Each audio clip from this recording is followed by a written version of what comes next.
Le premier étage de la loi, qui vaut pour toutes les entreprises, a constitué à modifier l'article du Code civil qui définissait la société dans le droit. Donc cet article, donc l'article 18.3, a été modifié avec le rajout de la phrase suivante: la société est gérée dans son intérêt social, en prenant en considération les enjeux sociaux et environnementaux de son activité. Donc le principe de la RSE est désormais constitutif de l'intérêt propre de toute entreprise. Il s'agit d'une mise à jour absolument majeure, dont on verra certainement les effets à venir, dans les années à venir. Donc on a donc ce socle maintenant qui existe pour toutes les entreprises françaises de prise en considération. Et à partir de ce socle, 2 étages supplémentaires pour les entreprises volontaires et qui le souhaitent. Et c'est là l'idée de génie. Premier étage, ce fameux concept de raison d'être, dont le législateur se garde bien d'en donner la définition. Donc avec cette phrase sibylline, les statuts peuvent préciser une raison d'être constituée des principes dont la société se dote et pour le respect desquels elle entend affecter des moyens dans la réalisation de son activité. Troisième étage de la loi, rappelez-vous, l'homme et la femme sont ainsi faits qu'on regarde toujours vers le haut. Pour les entreprises volontaires également, une société peut faire publiquement état de sa qualité de société à mission si les conditions suivantes sont respectées. Et là, je le dis très rapidement: avoir formulé sa raison d'être et les objectifs, notamment sociaux et environnementaux associés, et les inscrire dans ses statuts, se doter d'un comité de mission, nouvelle gouvernance associée, reporter et se faire contrôler par un organisme tiers indépendant. Et enfin, c'est une qualité révocable. Donc, vous commencez à le comprendre, la mission est donc une raison d'être assortie d'objectifs, l'ensemble loqué dans les statuts. Certains voient d'ailleurs l'étage de la raison d'être comme un chemin vers la mission, la mission étant plus structurante, constituant, on l'a vu, un cadre formel et une facilité juridique pour accéder à cette vision élargie de l'entreprise. Et en synthèse, peut-être en moyen mnémotechnique, on pourrait se dire que la RSE répondrait à la question « Quels sont nos impacts et comment les traiter ?» Quand la mission répondra à la question « En quoi souhaitons-nous être utiles ?» et que souhaitons-nous pérenniser ou explorer pour rendre cette utilité tangible? Le « nous » associant le corps social et l'écosystème externe, puisqu'on parle de statut. Et dernier point, avant d'entamer les questions, comme on ne peut pas faire circuler de micro, on vous propose, si vous avez des questions, de les poser au fil de l'eau. On se dédiera un temps à la fin des échanges. Il vous suffit d'aller sur produrable.com, sur le programme édition 2020, rentrer sur la session et cliquer sur le lien Interaction conférence. Donc Manon, qui est avec nous, regardera toutes les questions et on en traitera, j'espère, le plus possible en fin de session. Sans plus attendre, passons à nos intervenants. Donc j'ai une première question pour Pascal Demurger. Pourquoi avoir saisi l'opportunité de la mission? En quoi est-ce fondamentalement différent d'une démarche de RSE que vous avez depuis de très nombreuses années au sein de la Maïf? Et comment les parties prenantes ont-elles été mobilisées, que ce soit à l'interne ou à l'externe, dans cette aventure? Vous avez 5 minutes, Pascal. Merci, et on rend les copies, c'est ça. C'est plus qu'une question, c'est vraiment un champ très vaste. Bonjour à tous, ravi d'être là. Tu as bien défini, Anne-France, ce qu'était la loi Pacte, avec ses 3 étages, hein, et on voit bien en effet que l'étage de l'entreprise à mission est le plus engageant de loin, hein, puisque l'entreprise qui devient société à mission s'engage à la fois à publier des objectifs précis dans ses statuts, puis une déclinaison annuelle de ces objectifs et à les rendre publics, s'engage à se faire auditer à la fois par un comité de mission en interne, mais également par un organisme tiers indépendant en externe, hein, et donc évidemment, ça correspond à des contraintes relativement fortes. Elle peut, tu l'as dit, hein, le statut d'entreprise de société à mission est révocable, elle peut perdre ce statut si jamais il est établi qu'elle ne tenait pas les engagements qu'elle a pris ou qu'elle ne poursuivait pas les objectifs qu'elle s'est assignés. C'est donc très engageant de devenir société à mission, et pourtant, nous, on n'a pas hésité l'ombre d'un instant. Et d'ailleurs, la Maïf a contribué en amont de l'adoption de la loi Pacte aux travaux préparatoires de cette loi, tant nous sommes convaincus qu'en effet, il fallait un statut de cette nature pour aider celles des entreprises qui le souhaitent à s'engager encore plus avant. On n'a pas hésité l'ombre d'un instant parce qu'il y a une tradition à la Maïf amplifiée ces dernières années, à la fois une tradition d'engagement, de recherche d'impact positif, que ce soit d'ailleurs pour le vaste monde, hein, d'impact sur l'environnement, d'impact sur la société, sur les questions de l'égalité des chances, etc. Mais aussi d'ailleurs d'impact sur ses parties prenantes immédiates. Pour moi, ça ne fait pas de sens de chercher à avoir un impact positif pour l'humanité en général si on maltraite les parties prenantes immédiates de l'entreprise, que ce soit les collaborateurs, que ce soit les clients également. Tu l'as dit, Anne-France, la raison d'être de la Maïf est centrée autour de l'idée d'attention sincère portée à l'autre et portée au monde. L'attention sincère portée à l'autre signifie évidemment que on va prendre en compte, en premier lieu et de manière sincère, à la fois ses aspirations, mais aussi ses intérêts. Et donc on voit la portée qu'a cette attention sincère sur ses parties prenantes. Donc le fait de devenir société à mission vient en quelque sorte une manière d'aboutissement, de reconnaissance de ces engagements de la Maïf qui sont relativement anciens. Par rapport à la RSE, puisque c'était également dans ta question, et d'ailleurs c'est le titre, si je comprends bien, de la table ronde, hein, entreprise à mission vers une RSE 3.0, tu l'as dit, la RSE avait une dimension de réparation en quelque sorte. C'est-à-dire que l'entreprise, à travers la RSE, essayait de réparer, de compenser les éventuels impacts négatifs qu'elle pouvait avoir. La RSE, par ailleurs, dans énormément d'entreprises, était considérée comme, au fond, la somme d'un certain nombre d'actions positives que l'on va conduire, mais que l'on va conduire à côté de l'activité. On crée une fondation, on monte des partenariats avec des ONG, des associations, on aide financièrement, et plus on a de moyens financiers d'ailleurs, et plus ces aides sont importantes. Très bien, c'est super, mais simplement c'est à côté. Et si c'est à côté, ça a un impact relativement marginal au fond. Alors qu'au contraire, être entreprise à mission, se donner pour mission d'avoir un impact positif, c'est le faire au cœur même de son activité. C'est le faire dans chacune de ses activités. Un assureur, ça répare des sinistres qui ont eu lieu, par exemple. Imaginons des accidents de voiture. Le fait de préconiser la réparation plutôt que le remplacement de pièces. Et puis, s'il doit y avoir remplacement, de préconiser le remplacement par des pièces d'occasion plutôt que des pièces neuves. Voilà, c'est un exemple parmi 1000 autres, très concret, mais où on voit bien qu'on essaye, dans le cœur même de notre activité, d'avoir un impact positif. C'est pour moi ça la plus grande différence entre la RSE et l'entreprise à mission. Je suis sûrement déjà dans les 5 minutes. Oui, je suis parfaitement dans les 5 minutes, merci Pascal. Donc on a compris quelque chose au cœur plutôt qu'à côté. Emery, j'ai envie de te poser la même question, et peut-être que tu peux, dans le temps imparti, peut-être aussi faire une échappée sur l'enjeu de la communauté, mais pourquoi la CAMIF a saisi l'opportunité de la mission? Déjà, il y a 4 ans, on l'a vu. Comment tu t'y es pris? Et voilà, et peut-être que la communauté, on en parlera plus tard. À toi de voir.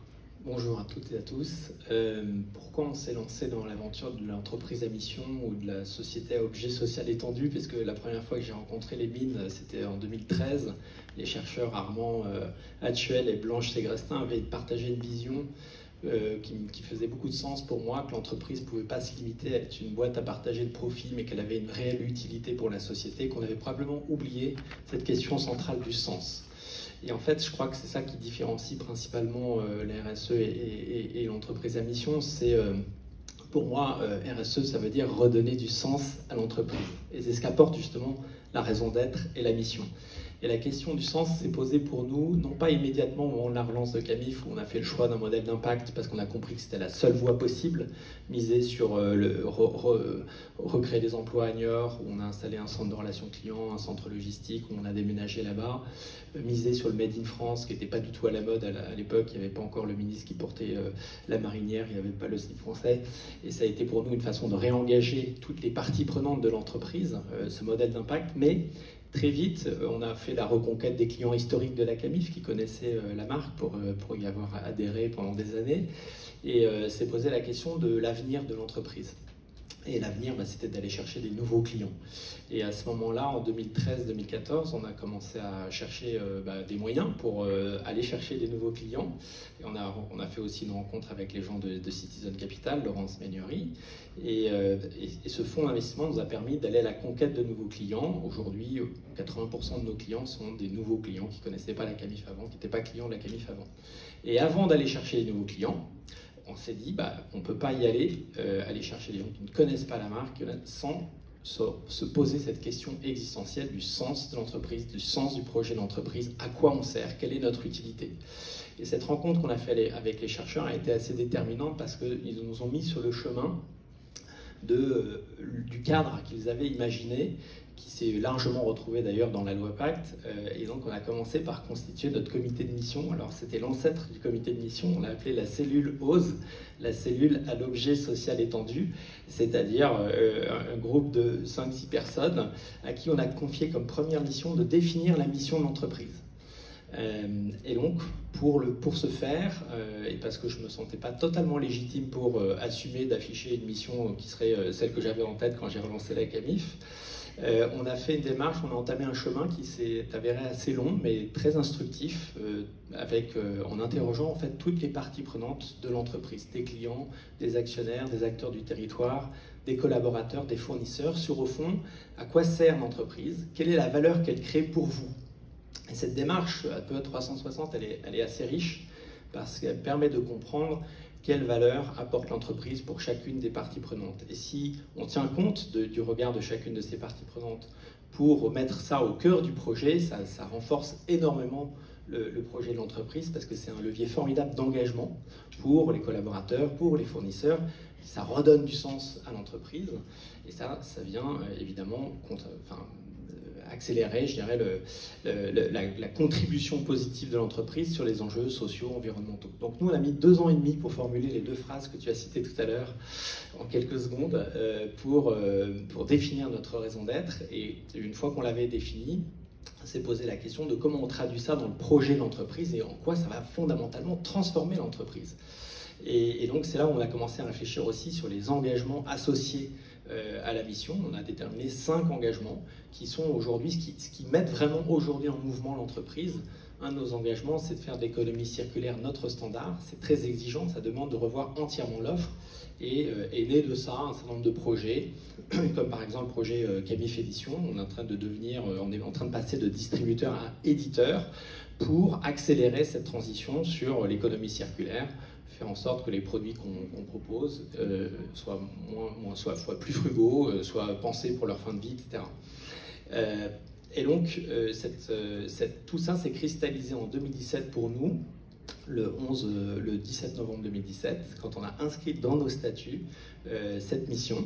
Et l'inscription statutaire, elle est très importante en fait, parce qu'elle permet d'obtenir un engagement fondamental, celui des actionnaires, de tenir compte de la mission et de mettre la mission au cœur de leurs préoccupations et pas exclusivement des enjeux financiers. Voilà. Et donc ça, l'inscription statutaire a été déterminante.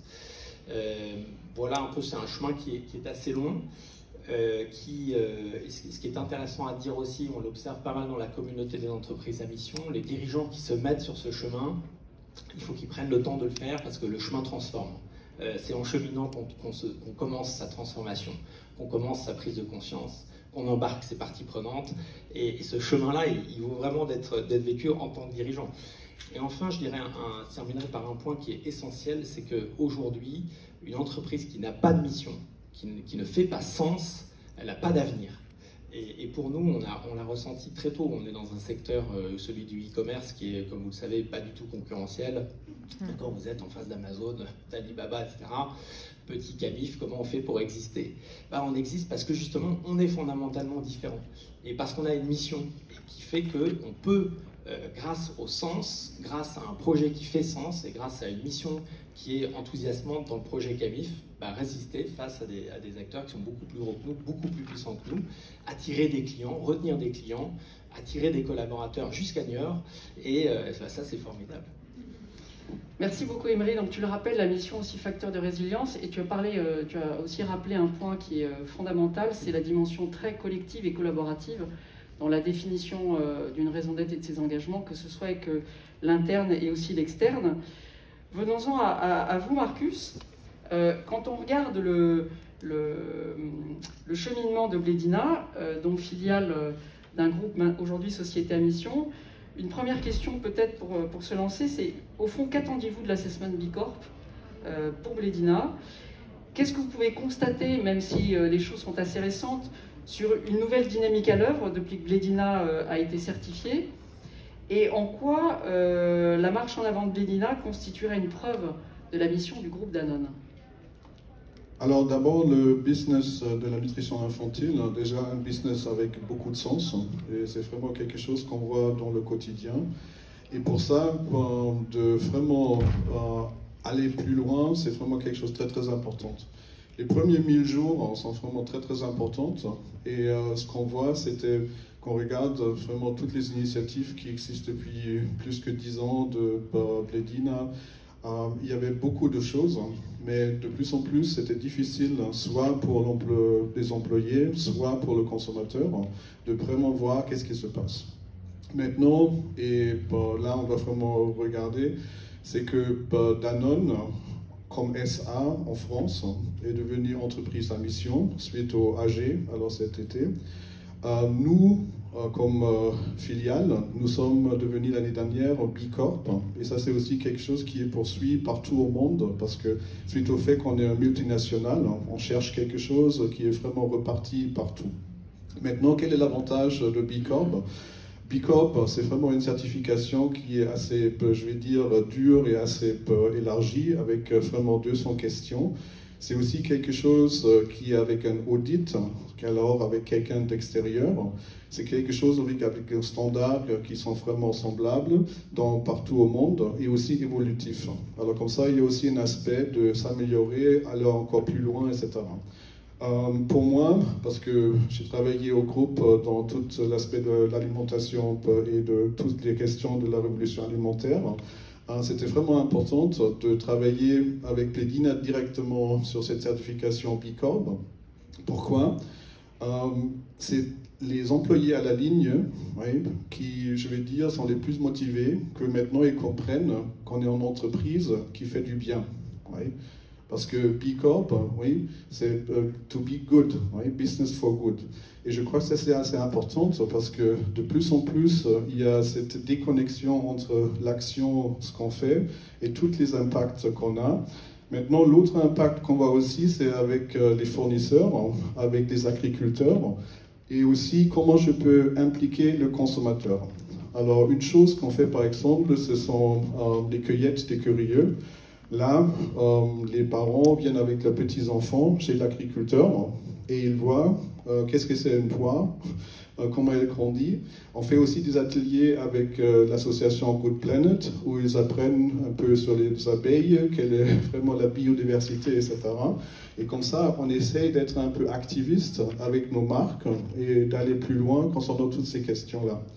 L'autre chose, c'est vraiment comment je peux impliquer beaucoup plus des jeunes parents concernant des transitions. Alors pour la transition vers une agriculture plus responsable et aussi biologique, on essaie de faire par exemple des levées de fonds via Mimosa où le consommateur peut vraiment supporter des activités et des programmes directs pour qu'il ait vraiment la possibilité de reconnecter avec quelque chose avec lequel il était vraiment déconnecté. Et là, on vient aussi sur cette question de l'économie circulaire, parce que qui va être super importante, c'est que vraiment, on a vraiment toutes les parties prenantes et on va les connecter. Et je crois que nous, comme entreprise, et spécialement suite au fait que Blédina est à une certaine taille, nous avons la possibilité de mobiliser les distributeurs. Et je peux vous dire aussi que nous avons maintenant aussi des discussions complètement différentes avec la distribution. Alors on regarde qu'est-ce qu'on peut faire ensemble, qu'est-ce que sont les possibilités qu'on a pour vraiment sensibiliser aussi plus le consommateur. Et ce sont des conversations qu'on n'a pas eues dans le passé. Et bien sûr, la certification B Corp, mais aussi tout ce qui est entreprise à mission, c'est quelque chose qui est vu. Aussi, s'ils ne suivent pas encore, ils sont intéressés parce qu'ils voient qu'il y a une vague du consommateur qui bouge. Et comme ça, je crois qu'on peut vraiment donner l'exemple, montrer le chemin et encore aller plus loin. Et comme j'ai dit, il y a un impact interne, mais aussi externe. Super, merci beaucoup Marcus.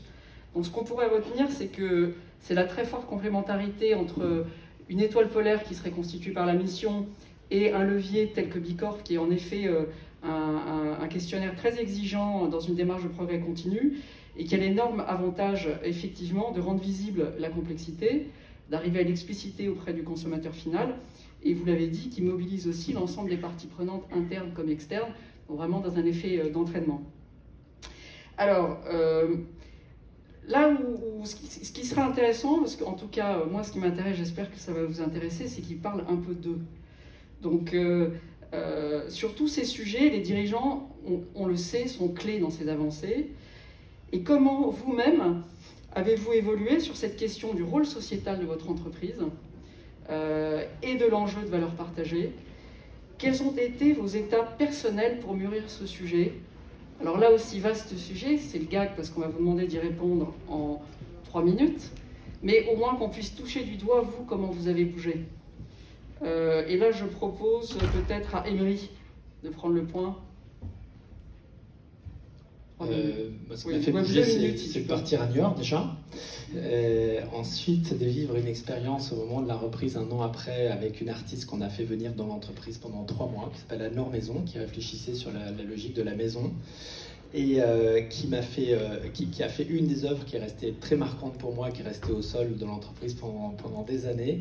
Choquée qu'on s'envoie des emails à longueur de journée, elle a eu l'idée géniale, dès qu'elle voyait quelqu'un qui faisait l'effort de se lever et d'aller parler à quelqu'un d'autre, de matérialiser au sol en scotchant une bande rose pour relier les 2 bureaux. Et donc l'entreprise s'est comme ça tissée de plein de bandes roses au sol. Et pour moi, ça a été la révélation. Mais en fait, la vraie richesse de l'entreprise, c'est cette capacité à créer du lien avec ses consommateurs, avec ses clients, avec ses collaborateurs bien sûr, avec ses fournisseurs. Ça m'a mis en chemin en me disant finalement, c'est ça qu'il faut qu'on réfléchisse à comment on peut créer davantage de liens, parce que plus on crée de liens, plus on crée de la richesse. Et entre 2 entreprises qui ont strictement le même bilan, celle qui a des liens très forts avec toutes ses parties prenantes, elle va passer la crise, et on le voit aujourd'hui avec la crise du Covid, et celle qui n'a pas su tisser ses liens, elle le fera pas. Alors, ça nous a mis en chemin en disant, ben voilà, par exemple, on a fait le tour du Made in France à partir de 2014. Chaque année, on allait à la rencontre de nos fournisseurs en invitant des collaborateurs et des clients pour visiter les usines et pour travailler ensemble l'après-midi pour imaginer les nouveaux modèles de consommation, de production qui sont au cœur de notre mission. Et puis, moi, je pense qu'on ne peut pas être insensible en tant que dirigeant à tout ce qui se passe dans le monde. Donc, comment moi, je peux contribuer ? Moi, je crois que l'entreprise est le plus puissant levier de transformation de la société qu'on ait à disposition. J'ai la chance d'avoir créé ma boîte et d'en avoir reprise une qui est formidable. Bien, ma responsabilité, c'est d'utiliser l'entreprise pour changer le monde. Et notre signature, dès 2009, à la Camif, c'était « Changeons le monde de l'intérieur ». Belle signature. Alors voilà, donc qu'est-ce que je peux faire? Moi, je suis citoyen, je suis consommateur, je suis chef d'entreprise, je suis la même personne, j'essaie d'aligner. Je pense que c'est un exercice qui n'est pas facile. La conférence précédente, Antoine Frérot l'a dit, on met peut-être toute une vie à s'aligner. Bah ouais, mais c'est un bel exercice. Et puis après, quand on s'est aligné à peu près soi-même, quand on arrive à aligner aussi l'entreprise et réconcilier l'économie avec le social et l'environnemental, c'est juste une source de plaisir incroyable. Et moi, je fonctionne au plaisir. On a besoin de plaisir et on a besoin d'être fier de ce qu'on fait.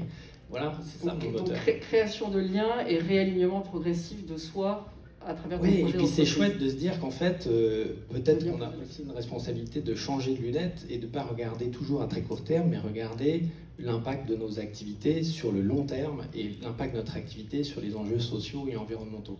Et c'est chouette quand on arrive à réconcilier tout ça. Merci Emery. Pascal, est-ce que tu peux nous partager toi aussi brièvement, on l'a compris à travers l'ouvrage que tu as commis en 2019, mais en quelques mots. Alors, déjà, tu fais bien de parler de changement et d'évolution. Moi, tu le disais tout à l'heure, je dirige la Maïf depuis 2009 maintenant, ça fait 11 ans. Et j'ai commencé à diriger cette entreprise de manière extrêmement classique, de manière extrêmement traditionnelle, hein, et en étant focalisé sur des KPI tout à fait classiques.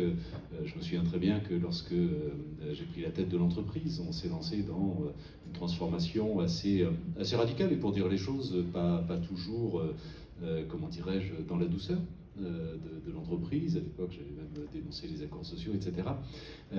Et ça n'est que progressivement, assez rapidement, mais progressivement, qu'il y a eu chez moi cette prise de conscience. Et j'allais dire une double prise de conscience. D'abord, il y a évidemment une évolution personnelle. Il y a évidemment un certain nombre de convictions personnelles qui se font jour de plus en plus fortement, à la fois parce que le monde qui nous entoure, voilà, on voit dans quel sens il évolue. Il y a forcément cette compréhension qu'on arrive au bout d'un système, au bout d'un modèle, et qu'on ne peut pas continuer comme ça. Il y a un certain nombre de rencontres, de lectures qui nous ouvrent les yeux. Il y a le fait, tout simplement, moi j'ai 3 enfants qui aujourd'hui commencent à être grands, ils ont entre 15 et 22 ans.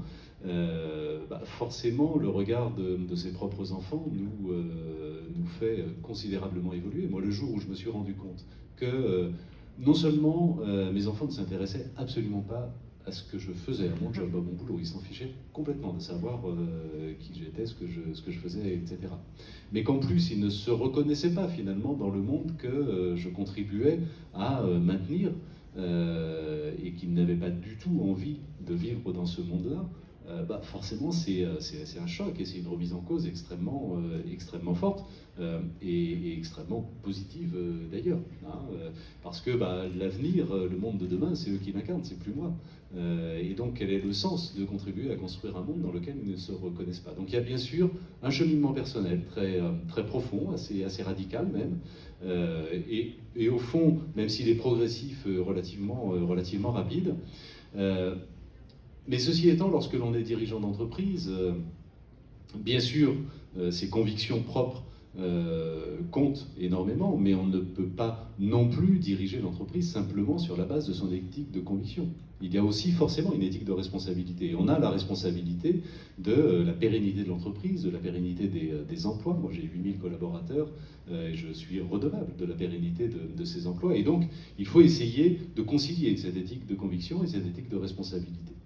Et dans le même temps que je prenais conscience d'un certain nombre de choses, notre analyse stratégique nous a conduit à nous dire que demain, notamment du fait de conséquences très fortes de la rupture digitale, demain nous serions confrontés à des concurrents, à des compétiteurs beaucoup plus puissants que nous.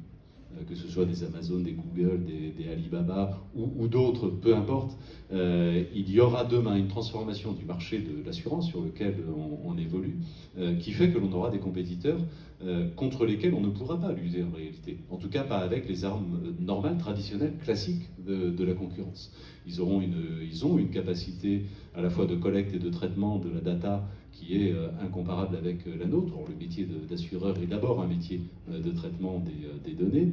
Ils ont une puissance commerciale qui n'a absolument rien à voir avec celle que l'on peut développer. Ils ont une puissance financière qui leur permet de soutenir une guerre tarifaire de plusieurs années et d'asphyxier les acteurs locaux. On ne peut donc pas lutter avec les armes traditionnelles. Et le seul terrain sur lequel on peut éventuellement lutter, c'est précisément notre singularité. C'est précisément le fait que, eh bien oui, il y a une part de plus en plus importante dans la population française qui considère que sa consommation doit aussi faire sens et qui préfère aller consommer auprès d'acteurs qui ont un impact positif, qui ont un engagement, qui ont un comportement plus positif également, et qui préféreront des marques incarnant ce comportement-là. C'est vrai d'ailleurs en tant que marque employeur, hein, tu le disais, et c'est prodigieux en quelques années la manière dont la Maïf en tant que marque employeur s'est transformée. Aujourd'hui, on a une capacité d'attraction des meilleurs talents qui est absolument phénoménale, ce que l'on n'avait pas il y a quelques années. C'est vrai aussi en tant que marque commerciale, et donc l'intérêt de l'entreprise. Et je crois que c'est ça l'enjeu majeur en réalité. Il faut impérativement que l'engagement de l'entreprise